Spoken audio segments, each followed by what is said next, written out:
again, thank you very much for being with us. It's very important. And I would like to invite His Excellency Mr. Yoram Elron, the Israeli ambassador in Bulgaria, to welcome us into this meeting. Thank you so much. Good evening. First and foremost, at the outset, I would like to wish all of us good health and to make sure that we're all doing the right things in order to keep safe during these difficult, trying moments. Zikaron Ba Salon, memory in the living room, this year is being done in a different way with this Zoom application that I'm not quite sure that I understand fully how it works. But there's no doubt that Zoom will become one of the heroes or one of the stars of this corona epidemic. Zikaron Ba Salon started, like you mentioned, a few years ago, when it became apparent that the memory of the Holocaust was rapidly fading away. And there was a necessity to find new means, a new platform to commemorate the Holocaust. This is being done in small groups. Usually it's done by a group of family members, friends, and guests who listen to the testimony of a Holocaust survivor. They listen, they talk, they think, and they sing. And it's a wonderful event which has taken roots in Israel and elsewhere. Just last year, we had, if I'm not mistaken, 5,000 of these events in Israel and throughout the world. The circumstances have changed, but the messages remain the same, that we always remember and cherish the memory of the victims of the Holocaust, that we indeed are learning the lesson of the Holocaust to make sure that it doesn't happen again, and to fight phenomena which have become unfortunately prevalent in some quarters, in some countries, namely xenophobia, hate speech, and of course, anti-Semitism. So the messages are the same as they used to be, and they will continue to be. And hopefully next year we'll be able to do a real Zikaron Ba Salon, memorying the living good. I would like to thank the organizers of this event, namely Mrs. Polly Zechavieva from the Shalom program team, who has done magnificent work with her colleagues. Of course, to the president of Shalom, our friend Alec Oscar, who will soon take the floor, and the embassy staff, namely Eva Mashiach, Ani Minkova, and Vered Elron, whom you know. And I'd like to acknowledge the participation of my fellow colleagues, the diplomats and ambassadors, namely the ambassador of Germany and the DCM of the US Embassy, who will soon take the floor, and also the Rabbi of Solomon of Chabad, who also will say a few words later on. I think I will stop here and continue maybe later after we've gone through some of the programs of the program of tonight, and just say that for us, I hope that will be a purposeful and meaningful event. Thank you very much. Thank you for this welcome. And moving on, as you said, it's my pleasure to invite Dr. Alec Oscar, who is the president of the Organization of the Jews in Bulgaria, who would also give his warm welcome.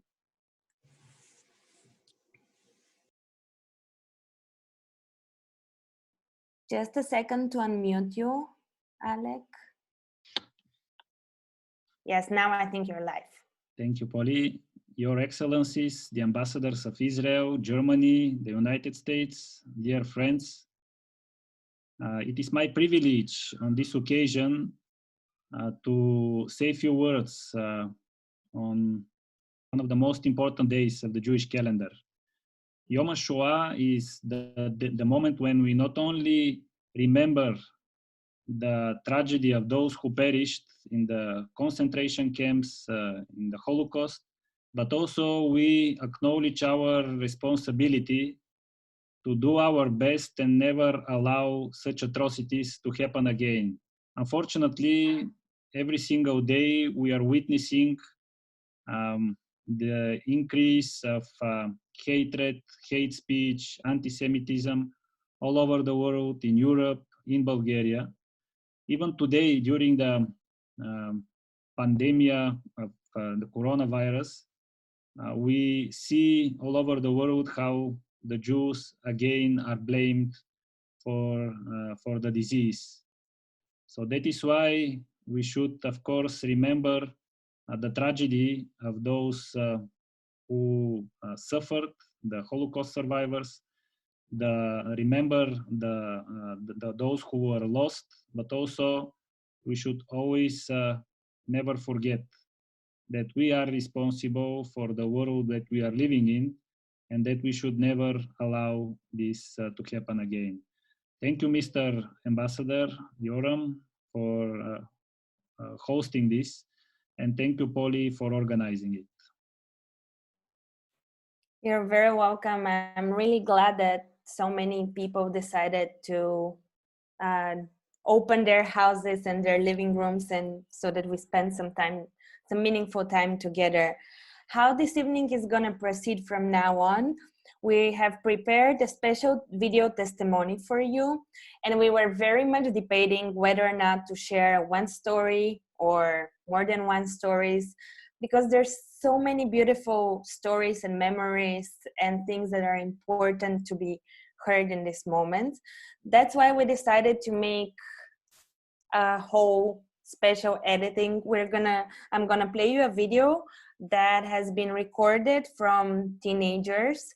It was a project that was done already like 15 years ago, where some of us were still teenagers. And it's a beautiful project because it documented the story of the Bulgarian Jews who were saved, and they're speaking, and those are people who are from all over the country. So I'm going to share my screen now, and I wish you to enjoy the moment to spend time with their stories. And now, right, share, just a second. Second time is a charm, I've heard.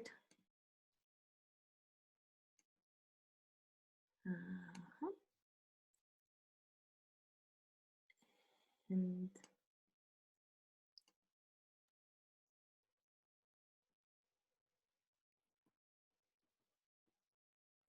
the movie is called To Know Is to Remember, and you can find the whole piece of it on YouTube. I'm gonna play it now. Има хора, които не искат да говорят, защото им ставало тежко да си спомнят онези години. Тежко е. Ето и сега аз плача. Тежко е, ама трябва да го кажеш. Длъжен си да го кажеш. Чакахме както агнетата на кладницата на заколата. Какво може да направим? Нямахме детство фактически. Нямахме детство. Само беше тревогата, че дали има какво да ядем. Или за дрехи да не ви разправим. Какво имаш? То нямаше нищо. Нито за ядене, нито за пиене. Сутрин ставам, пита майка ми: мамо, какво ще закусиме? Отговора беше: знаеш, там има олио и червен пипер, мажеш си на една филийка и това ти е закуската. Трябваше да мине известно време, докато ни отделиха от децата от махалата. Техните батковци, сестри и родители, може вече надъхани от пропагандата, странеха от нас. Даже те станаха, научавахме от тях, че те ставаха членове на Браник, легионерите, звенари. Изобщо не беха тези приятели, които ги познавахме и с които израснахме. До 1943 година нямахме абсолютно никакво чувство за различие. Нали ви казвам се? 1943 година започна да се проявява, то какво се прояви? Нас изгониха, 1943 година изгониха от училище. Бях в седми клас, гимназиалния клас, когато беше забранено на евреите да продължат образованието си. И тук ни изключиха всички от гимназията. Престанахме да учим в училище. Може би се считаше, че не е необходимо да имаме образование. Обиждаха нали? Чипочета наричаха, опитваха се да набият, но ръководството на училищата и учителите нямаха никакво отношение към нас, еврейчета, отделно от другите. 1941 година, януари месец, започна да действа закона за защита на нацията. На нас ни сложиха жълти значки. Ние започнахме да спазваме строго всички ограничения на закона. Колко погроми имало. Трошиха се стъклата, шареха се вратите. Забраняваше се да ходим на баня, освен на определен ден с цигарите. Нямахме право да посещаваме киносалони. Нямахме право да се движим по две главни улици в града. Нямахме право да ходим в парка. Малката градинка, която е до старата пожарна, в нея имаше написано, че е забранено да преминават кучета и евреи. На моята жена смених името от Бела, стана Басия, тъй като Бела не било типично еврейско име.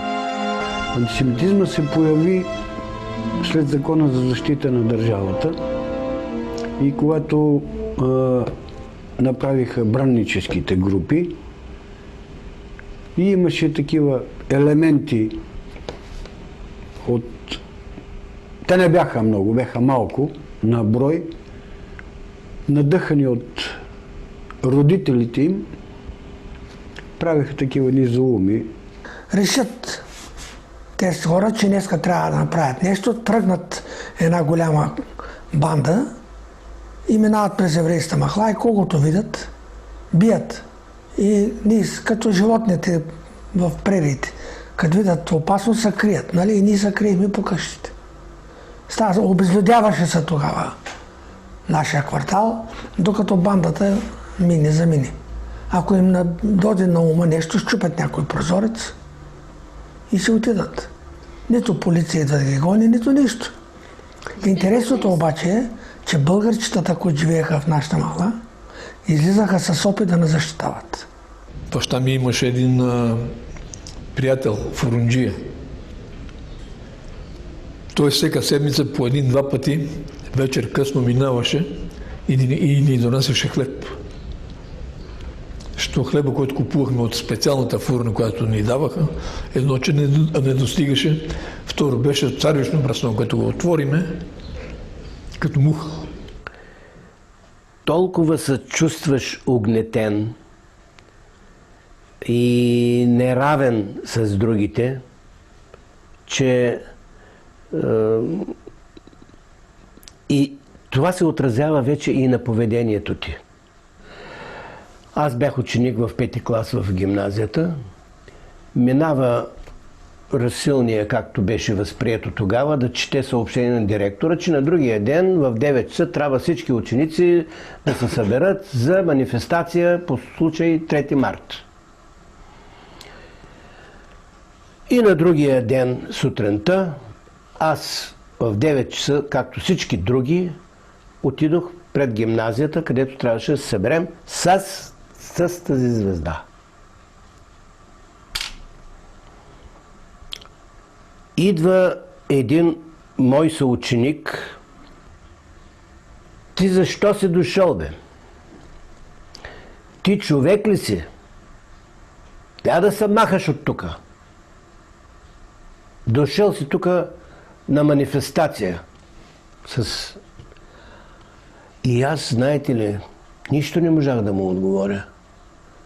Само си помислих, наистина бе, аз защо съм дошъл тук и че с звездата на всичко. И тръгнах и се прибрах с наведена глава вкъщи. Май месец вече намобилизираха всички евреи на възраст от 20 години нагоре до 40 в еврейски групи. Ние може да се правим на усмихнати, за спомен после да има тук. Сега като показвам снимките, всички са усмихнати, но в лагера никак не беше за усмивки. Бехме там 7 месеца. Снег идваше, ние бехме на палатки. И бехме в сали и излизахме да се перем. Те искаха работа от нас. Определяха ни да речем 4 кубика на ден да изкопаем земна пръст и да я изхвърлим. Ние работехме в групички от 3, 4, 5 души различни. Се събирахме така приятели и роднини и на 5 души по 4 кубика, 20 кубика трябваше да изкопаем и да ги изнесем на известно разстояние с колички. Това изнасяне беше показно, ако искам да кажа, по една количка на всеки 2 минути, по 30 колички на час. 1943 година минаха през нашия град от Македония евреи, които ги караха за лагерите на смъртта. Гладни това, когато минаха през Македония, тук Сандански, Джумея, и имаше еврейски групи в трудовите групи. Разбраха, че са евреи от това и гледаха да им фърлят хлеб, да им дадат нещо. Най-страшният момент, когато около март разбрахме какво ще стане с нас, като разбрахме, че е станало с другите евреи в европейските държави.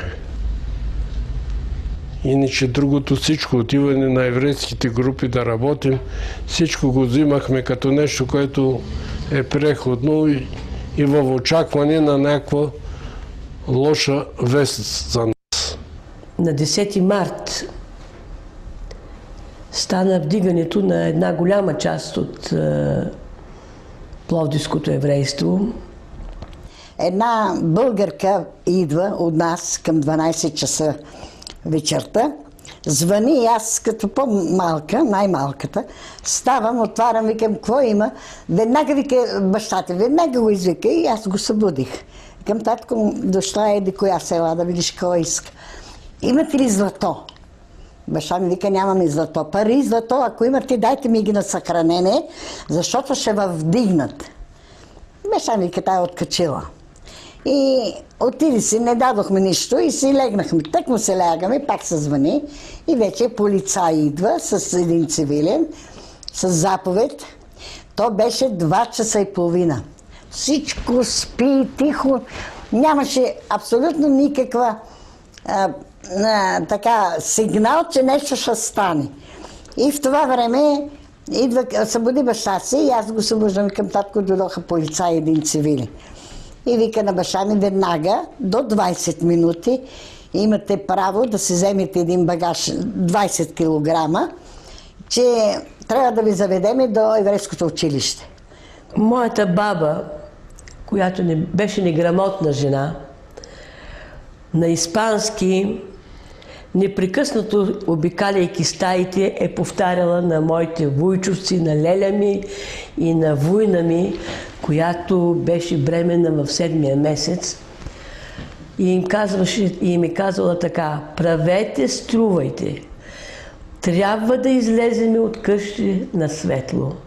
Трябва българското общество да види къде ни карат и какво ни правят. И баща ми събуди майка ми, тя на бърза ръка, помня, че половин хляб имахме в къщи, малко сирене, сложи в торбата, взема един пуловер за мен и за брат ми, защото беше студено. 10 март беше много студен ден, като зимата, така студено беше. И даваха ни 15-20 минути да се обличаме.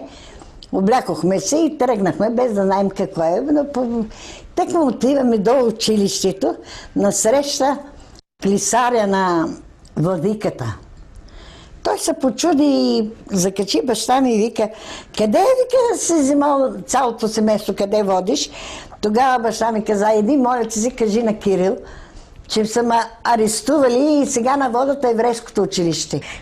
Моите вуйчовци, братята на майка ми, беха известни адвокати в Пловдив. Към тях се сприпваха адвокати, които отиваха на работа, искайки да ги попитат и да ги пригърнат къде отивате, обаче полицаите с приклади ги отстраняваха. Куфърчето на леля ми с консерви от високата улица се отвори и се търколи надолу, всичко се разсипа. Хората се сприпнаха, за да й помогнат да ги съберат нещата, обаче те не разрешиха на никого да се допре до тях, докато те не слезат и тя да се наведе да си ги прибере нещата. А тези, които ни изпращаха, знаеха, че няма да се върнем. Не, на тяхната обич беше искрена. Аз това го казах, искрена. Особено на тези, с които дружихме. Имаше един сенкаджия. Това винаги с голяма трогателност си го спомням. Цялото му богатство беше едно чувалче семки и ни кисийки. Той ги разделяше за по едно левче. Почна да ги раздава богатството. Евреите ги гонят. Евреите, заповядайте, като на помен раздаваш. И в това време клисаря идва и казва на баща ми, че Кирил действа чрез София. И вече научаваме всички, че Кирил почна да не защитава. И до 8 часа сутринта вече той се е свързал с царя. И там почнаха да казват, че тук еврейството в Пловдив се надига, не искат да ни арестуват, не искат да ни депортират и т.н.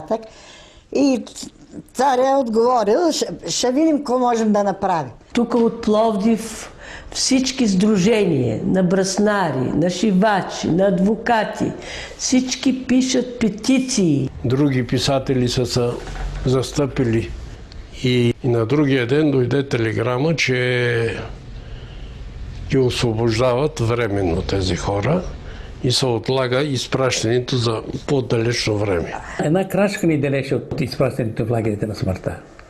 Ако прочетете този отчет, изпратен от полицейските аташе към германското посолство до външно министерство, ще видите, че се е стигнало даже до пазарлък колко на глава за изселен евреин да плати българското правителство.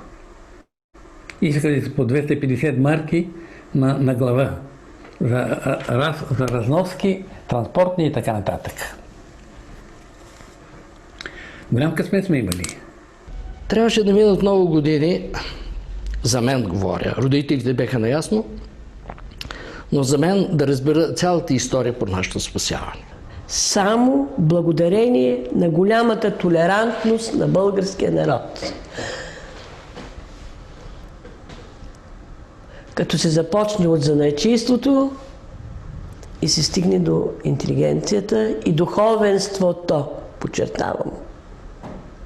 Също така голям дял има и Димитър Пешев, който е бил заместник-председател на 25-то Народно събрание. Самия Пешев е инициатор за разработва, предлага, гласува Закона за защита на нациите. Той е един от авторите. Обаче, осъзнавайки в близката година, осъзнавайки какво е направил, той вече заема точно противоположна позиция. Започва борба за нашето спасяване. И то борба, когато около себе си има една вихрушка, която достатъчно ни ненавиждаше и достатъчно желаеше да бъдем ликвидирани. И може би това го прави още по-силен. Защото лесно е да се бърка, трудно е да признаеш вината си и да се опиташ да я оправиш.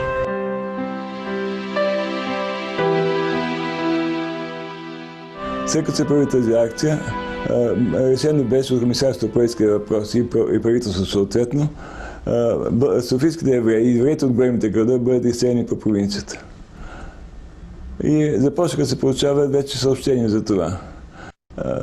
Това е денят е 24 май, денят, в който България празнува със съответни манифестации на ученици. Царя излиза там на показ, пред който децата ще манифестират. И в този момент еврейството се събира пред синагогата. И тръгваме, вече тръгваме. Добре, тръгваме. Стигаме некъде до Стамбулийски, ама вече за към центъра. И като тръгват полицаи с коне, конна полиция, бият, дето сварят. Бой, бой. И аз като почвам да бягам оттам и се спирам чак на Одри. След това групи от полицаи тръгват по къщите. И дали небелязани хора, дали случайни, вероятно и двете неща е имало, и небелязани и случайни, са били привиквани. Арестуваха сумата и народ. Набиха ги хубаво в полицията. Това е първата демонстрация на организиран от евреи в условията на фашистска власт. Не само в България, и дори в европейския мащаб. Добре, но това не им попречи да не изселят. След няколко дена след той почнахме да получаваме писмата в срок от 3 дни с 30 кг багаж на гарата. Извадихме навънка пернишки, печки, не знам, да бе покъснена. Добре, но кой да ги купи? Когато пред всяка къща има пазар, а слаб бит пазар. Каквото продадохме. И след 2 дена всеки си вземал бокчата и наизселих. Русе имаше голямо еврейско училище. В това еврейско училище бяха събрани над 3000 евреи, които бяха дошли от София. И селиха ни в Шумен. Първата работа в Шумен беше да си намерим квартира. Трябваше да спим в училището, в салона. Налягали там, всеки с багажа си налягал. Беше грозна картина. А глада намореше ужасно. Лятно време намирахме какво да работим. Зимата какво да работим. И със сестра ми в една перална. Перяха на войните чебельот. Дозини. И ние простираме. Имаше перална, перачки. Ние задачата е да простираме. Как се простира зимно време? Дозини бельо. Скоченяцват ти ръцете.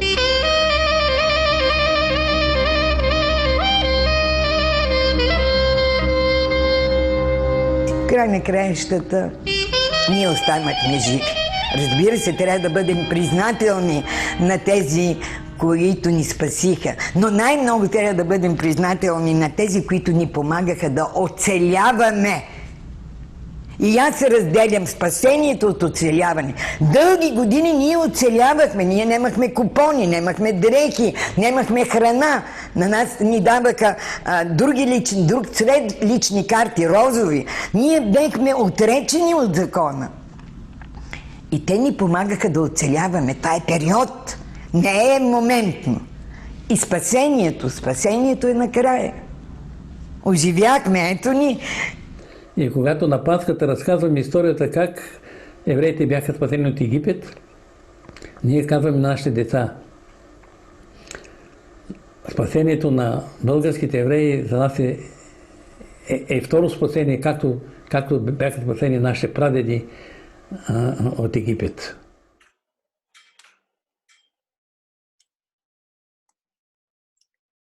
To be honest, I've seen this movie more than 3 times in the last 1 month, and every time it touches me in a different way.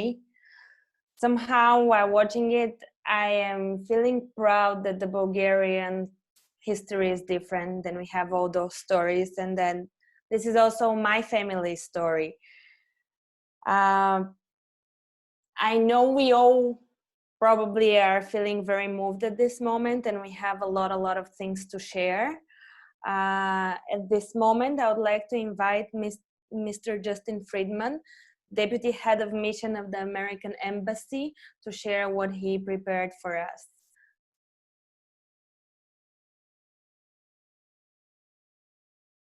Mr. Friedman, do you hear me?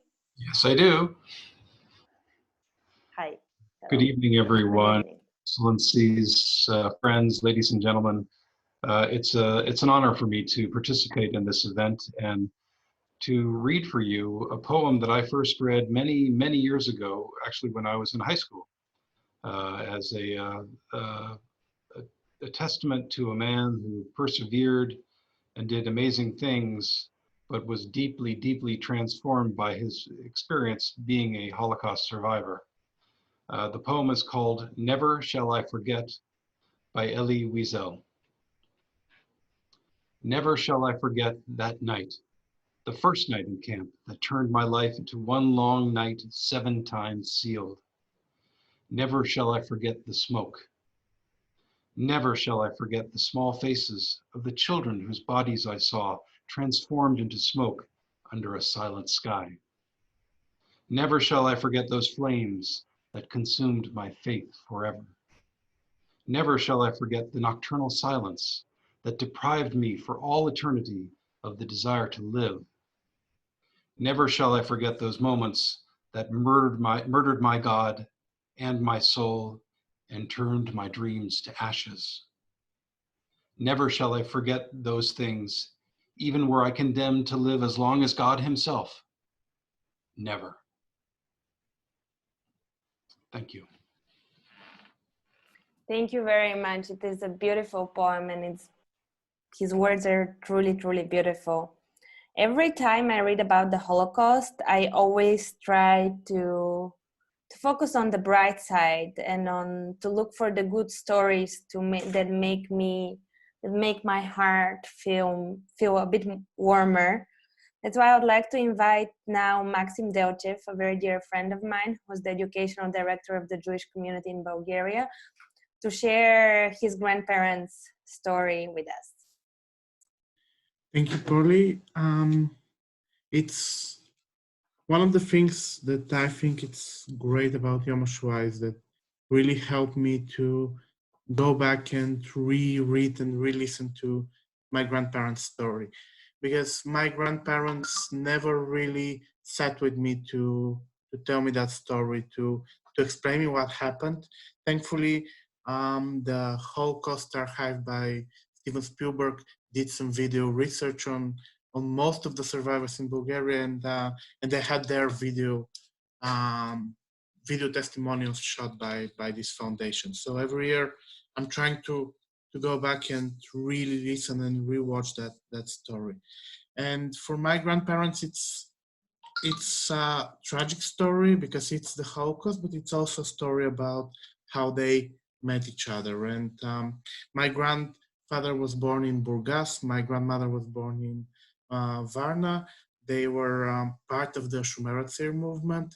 My grandfather was really strong in that movement. He was one of the leaders of his city. And before the Holocaust, he had a very tragic story. His father committed suicide because he was not able to maintain their shop. So he needed to work together with his mother and his sisters in that shop. And in the free time to prepare himself for Aliyah and to go to Palestine with the Shomer Hatzir. So on one of their meetings, one of the things they were doing together with the Varna branch, he met one of the leaders of the Shomer Hatzir in Varna. Her name was Dora. My grandfather's name was Moise. So Moise and Dora he's not speaking a lot in that video, but we understood that they had something together. They were maybe in love, but then the war came and everything got mixed, and both of those families were sent to Razgrad, and my grandfather was sent to a labor camp where he didn't like it. He didn't like what happened in that camp, so he beat the guard and stole his weapon and escaped from the labor camp and went back to. It was a few months before liberation, before the September 1944. But my grandfather went, and he was not able to come to his house, but he went to the house of Dora, of his long-time admirer when they were in the Shumer Tzir. But Dora was already grown up and she didn't like it so much, so her younger sister Sophie was taking care of him and bring him food, bring him something to read, discuss with him. And then a few months after that, the Soviet army came and the Holocaust for Bulgaria was over, and soon they were preparing themselves for leaving to Israel. And my grandfather was very Zionistic. He was preparing all his life. He was seeing living in Bulgaria as just a period of his life before going to Israel. But he realized he met the love of his life and decided to, because of her, to stay. His two sisters left for Israel, but he stayed in Bulgaria. And from the moment they were together reading and discussing in that basement of their house in Razgrad, they stayed together until their very last day 12 years ago. So I really think that the Holocaust is a very personal story for all of us, and it's a story that we can all relate, and it's a tragic story for many families. For my family, it's also a story about love and making something out of it. And I won't be here sharing that story with you if my grandparents were not meeting together in that basement in Razgrad and starting a family. And I hope that story will continue and we're going to share it also with the next generations. Thank you. Thank you very much for that.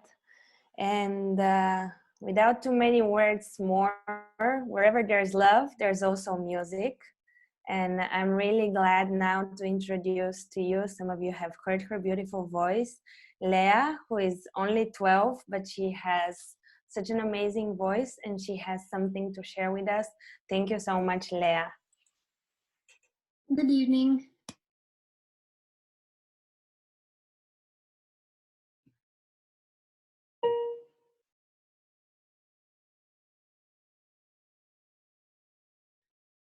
דמעות של מלאכים,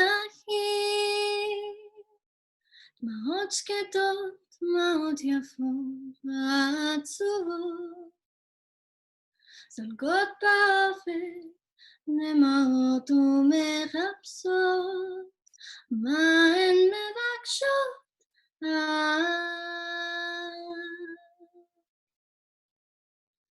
כי כשהמלאכים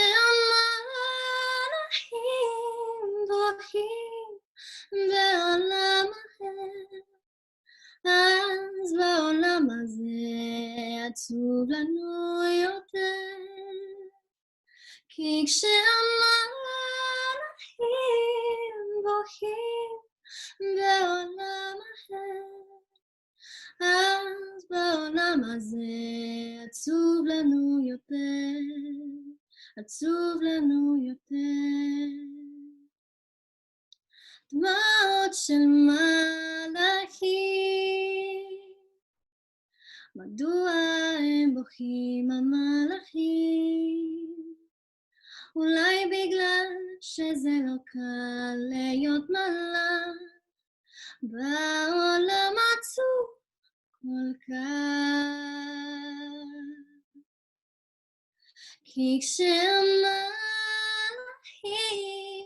בוכים בעולם אחר, אז בעולם הזה עצוב לנו יותר. כי כשהמלאכים בוכים בעולם אחר, אז בעולם הזה עצוב לנו יותר. וגם אנחנו כאן רוצים לבכות איתם, מה לעשות? רוצים לבכות והדמעות אינן יורדות, הדמעות אינן זורגות. כי כשהמלאכים בוכים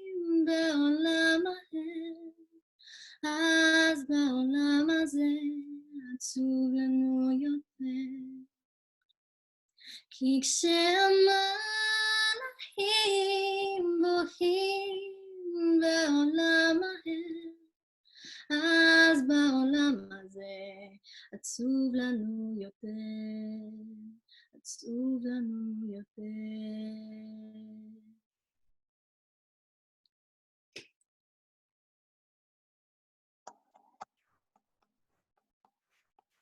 Thank you so much, Leah, for doing this for us. It really makes enriches the experience.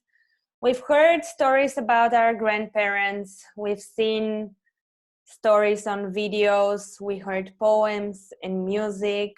But I want also to hear another side of the story of the kids of the survivors. And I would like to invite Emma Mezan, who has something to share with us.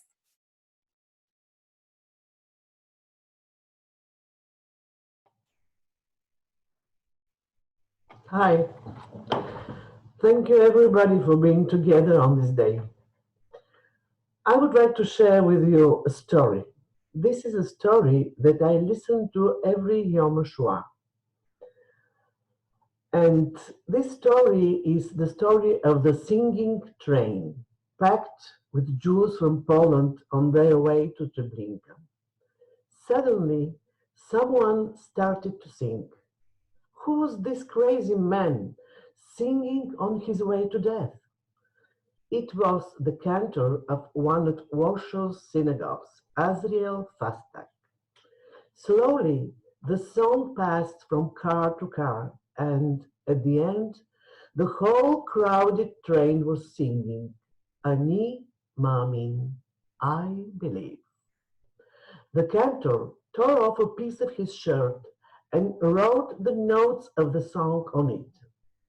Knowing where this train was traveling to, Azriel's last wish was someone to give this piece of cloth to his rabbi in the United States. This was Rabbi Shaul Elazar, who had managed to flee Poland before the establishing of the ghetto. The person telling us this story was someone who luckily survived the death camps. He himself was one of the singing train and saw a young man taking this piece of cloth and jumping from the train. Miraculously, he fulfilled the cantor's wish. He reached New York and gave Rabbi Elazar the song. Ani Maamin was born from the ashes of millions of Jews. This is a song that sustains our faith and our togetherness. And in times of crisis, we have to preserve it. Thank you. Thank you so much, Emma, for this story. I would like to move on with our short script. I would like to invite His Excellency Mr. Christoph Eichhorn, Ambassador of the Federative Republic of Germany, say a few words. Polly, thank you very much, and good evening to everybody watching us on YouTube.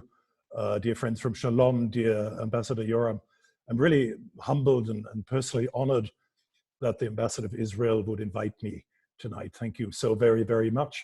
Good to see you all in good health. As probably many of you over the past weekend, I watched Germany commemorate the liberation of Bergen-Belsen and Sachsenhausen and Ravensbrück concentration camps. We commemorated this in the middle of the Corona crisis, despite the Corona crisis. Why?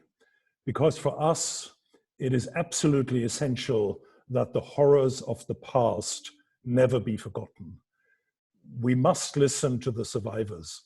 We must make sure that the next generation learns the lessons. We must remember.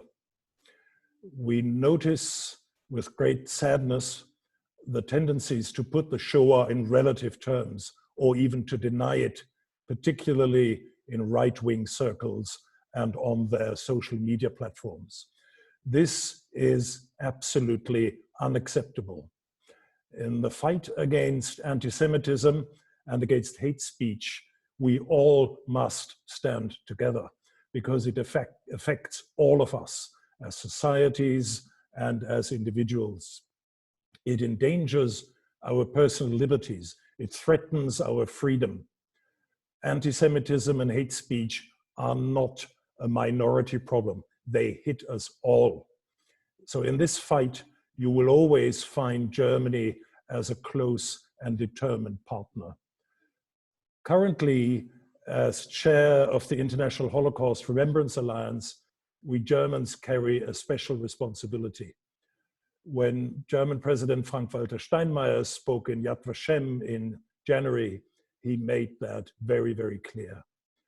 And indeed, as much as we are grateful that Jews from many corners of the world consider modern Germany a country they want to immigrate to, where they want to rebuild synagogues and raise their children, yes, there is also anti-Semitism. There are Jewish kids being bullied in schools. There are people being insulted because they are wearing a kippah. Who has the responsibility to act against these threats? Everybody has. Politicians, business leaders, religious leaders, platform operators, journalists, sports clubs, leaders of their fans, citizens. We all have responsibility to act, to set concrete examples individually and collectively. So I'm really glad to see so many people gathered here tonight who are determined to do just that and to bring others along. I assure you, you will always find Germany on your side. Thank you very much for allowing me to join this evening, and please all stay healthy. Thank you very much, and thanks for that position. I would like, if Rabbi Solomon hears me, if you would like to address everyone here and online.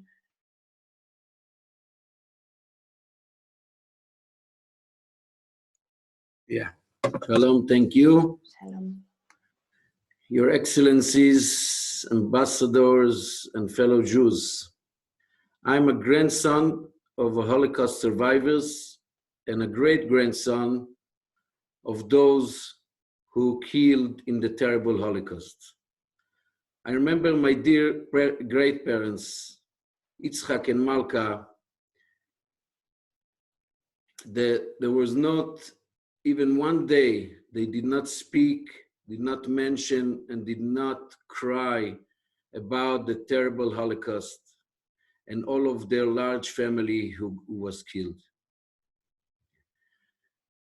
The number tattooed on my grandmother's arm was a living testimony for us. That and all the terrible stories she told us of how they were abused, she and the other prisoners in the camp on a daily basis by the Nazis. We grew up on these stories and felt their pain every day. My grandparents have always said that the large family that they have is their revenue. And this is our proud. עושה שלום במרומיו, הוא יעשה שלום עלינו ועל כל ישראל ואמרו אמן. He who makes peace in his heavens, may he make a peace for us and all of Israel, and say amen. Amen. Thank you very much. Thank you. And now we're shortly moving to the end of the ceremony. I wanted to ask if some of you wants to share a story or a thought. We would like to open this and to be together in our virtual living room and share if you would like something.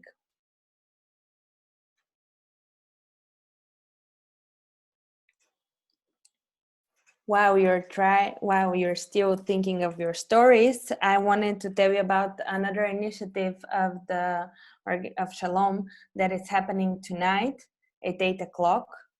I think even if we go a little bit later than 8, I invite you to all take part of it. We invite you to take 6 candles and light them by the window, commemorating those 6 million lives that were lost in the Shoah. So, and take a picture and send it to us, because on Hanukkah we light candles next to the window. Now we are all closed on the inside. Inside, let's share the light with the rest of the world. And if there are no more stories to be shared, I would like to say a few things, if I may. We still have time. Please do. First of all, thank you very much, Polly, for putting on really a very powerful program. I think that leaves no eye waterless. Kudos to Leah for the wonderful singing, which really comes from the heart, goes straight to the heart. I'd like to express gratitude for the very powerful, inspiring words of the German ambassador. Really inspiring. I'm really grateful for what you've said. The testimonies that we saw, both in the video and following that, the relatives, are really a testimony to the suffering of the Jews during the Second World War, here in Bulgaria and elsewhere, but also there's a ray of hope when we see that righteous people of courage and determination stood up in these darkest hours of humanity and proved that they could make a difference, especially here in Bulgaria. For me, as an Israeli, I'd like to say now how much pride I have to be citizen of the state of Israel. I look out of the window, now it's dark, but I see blue and white flag, which is now half-mast. But I was privileged to have been born at a time when the state of Israel was already in existence. This was not the case for my 2 parents, both born in Berlin, and the first quarter of the 20th century. My father, who fled to Palestine before the creation of the State of Israel, and my mother, who fled with her family to the UK, and where unfortunately they were mistreated as well by the British, as had to be said, as foreigners from an alien country. Both my grandfather and my uncle were sent to an internment camp in the Isle of Wight, and then off to Canada, near Montreal. And this is, for me, going full circle, to know that for me and for my children, there's a state which will always make sure that it keeps us out of harm's way, and it will do the same for Jews all around the world, wherever they may be, if they are in danger and if they are in harm's way. So this is a very powerful evening for me as well personally, and also as a representative of the State of Israel. And I would like to express my gratitude and thanks for all the participants tonight. Thank you very much. Thank you. And if someone else would like to share something, we still have like 2-3 minutes. And in case you don't, then I would like to really once more thank you all for being here. Thanks to everybody who shared a story or who sang for us or a poem. Thanks for everyone who was here to listen, because as important as it is to share, we also have to have listeners and people who express it on the inside. Thank you so much, Mr. Ambassador. Thank you so much for bringing us together. I want specifically to thank Vered Euron and Eva Mashiach, who helped us put this whole program together. And I really invite you to light some candles when we finish this call. And in the last few minutes, I'm just gonna play a beautiful song reminding us that no matter how hard our times, there's always someone who's there, who's watching things, and who's doing good deeds. So I'm leaving you with the song and wishing you a good evening and be healthy. Thanks for making this all possible. Thank you very much, Polly. For information of everybody, you can see the state ceremony on the occasion of the Yom Ashua, live broadcasted from the Facebook page of the embassy. And thank you, everybody. Thanks, Eva.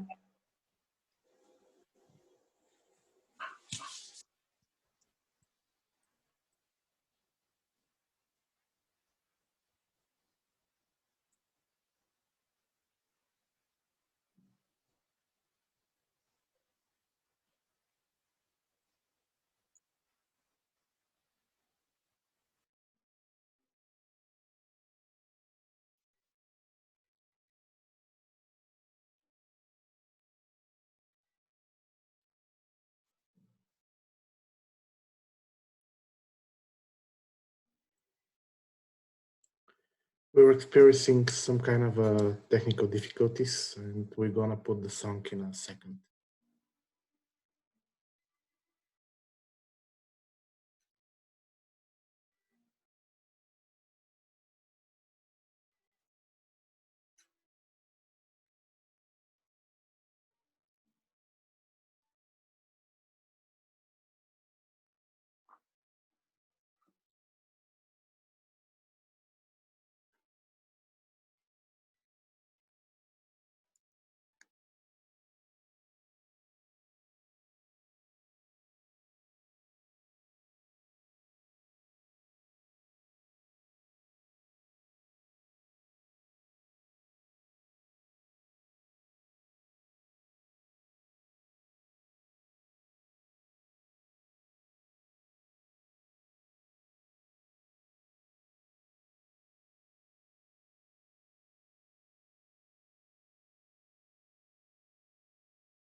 Thanks again, and wishing you a lovely evening. Stay home and stay healthy. Good night. Thank you. Thank you. Good night. Thank you. Bye. Thank you. Thank you. Goodbye. Have a nice evening.